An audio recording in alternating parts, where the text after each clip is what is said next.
Hola a todas y a todos, ¿cómo están? Bien, en nuestro primer episodio, capítulo, vídeo, como se llame, clase, sobre circuitos, vimos cómo cerrar un circuito, cómo la energía salía de una pila de botón, para llegar hasta un LED y encender ese LED. Luego comprobamos que si bien habíamos cerrado el circuito mediante la conexión del negativo de la pila al cátodo del LED y el positivo de la pila al ánodo del LED, lo que sería exactamente esto. Recordad que podemos utilizar la tecla R para rotar nuestros componentes. La conexión del positivo al ánodo y del cátodo al negativo necesitaba, hacemos la simulación, ser regulada por una resistencia. ¿Por qué? Porque era mucho el voltaje que iba desde la pila hasta el LED. Luego lo que pudimos hacer fue regular nuestra conexión mediante esta terminal. Lo único que teníamos que hacer era conectar el positivo al terminal 1 de la resistencia y el terminal 2 de la resistencia al ánodo del LED. Ahí es cuando conseguimos regular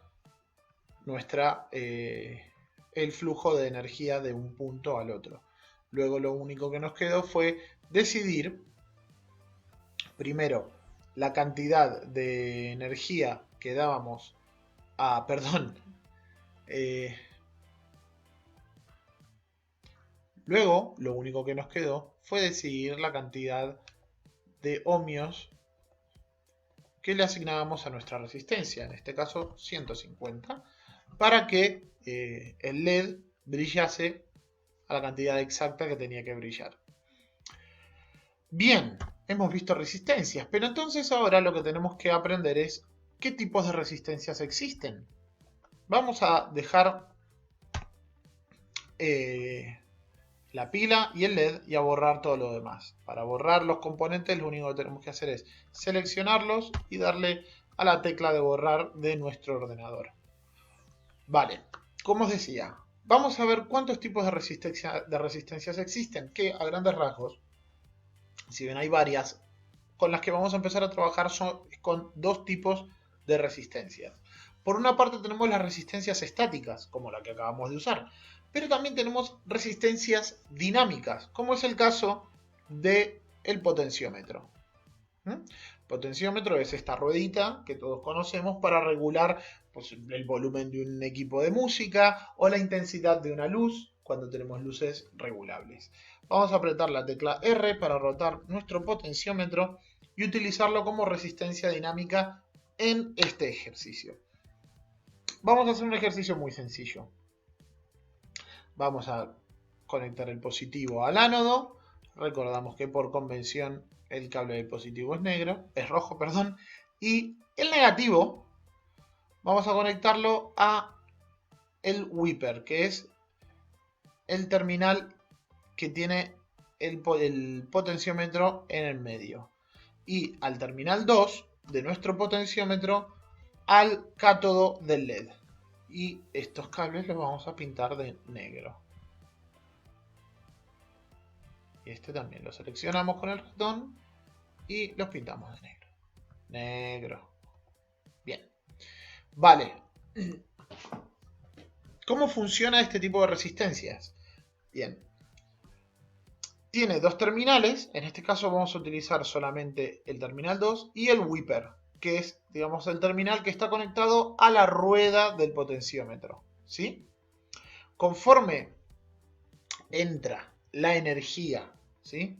Los amperios entran en nuestro potenciómetro, el potenciómetro lo que va a decidir es cuántos amperios deja pasar. Si está en 0, va a dejar pasar 0 amperios.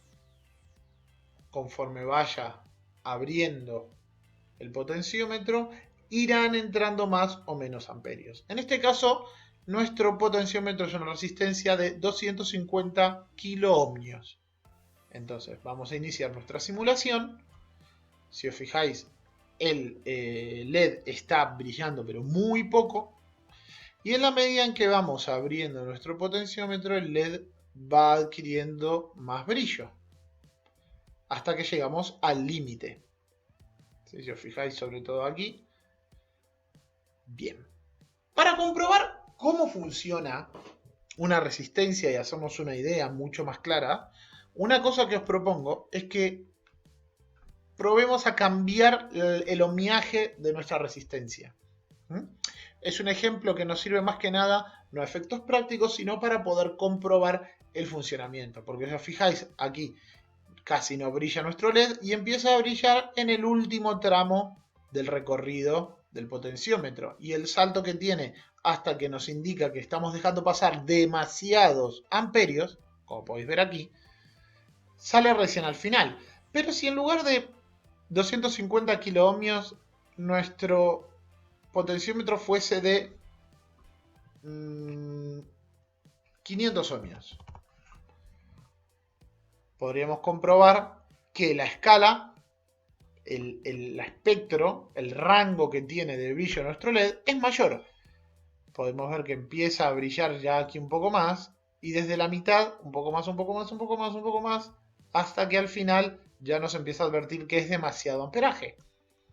Si en lugar de 500 fuesen 2000 ohmios, vamos a detener la simulación y vamos a poner 2000 ohmios, por poner un ejemplo,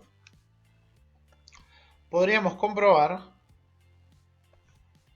iniciamos la simulación, que también el rango se va ampliando mucho más.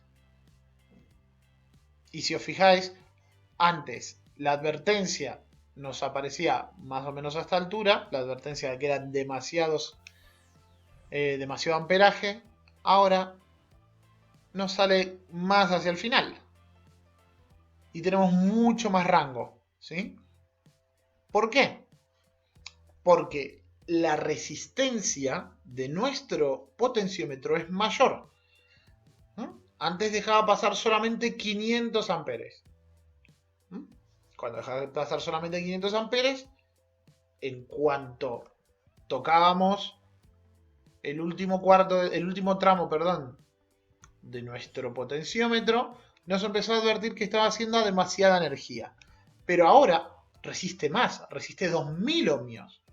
Entonces, esa advertencia nos llega hacia el final, porque cada vez resiste mucho más. Os propongo una actividad. No solamente cambiáis el ohmiaje, el número de la resistencia, cambiarle también la unidad. Aunque a efectos prácticos luego veremos cuáles son los distintos valores que nos puede traer un potenciómetro cuando nos pongamos más técnicos, pero para que podáis comprobar que no solamente depende del número, sino también de la unidad de medida, ya que podemos medir en ohmios, kiloohmios, megaohmios, gigaohmios, o también en miliohmios, microohmios, nanoohmios y picoohmios. Entonces, en la medida que cambiéis la unidad y cambiéis en la cantidad, vamos a poder comprobar si resiste más o resiste menos. Este tipo de actividades me recuerdan mucho al trabajo que podemos tener en clase, con los equipos de trabajo que se generan. Muchas veces pasa que en clase no nos ponemos de acuerdo entre compañeros.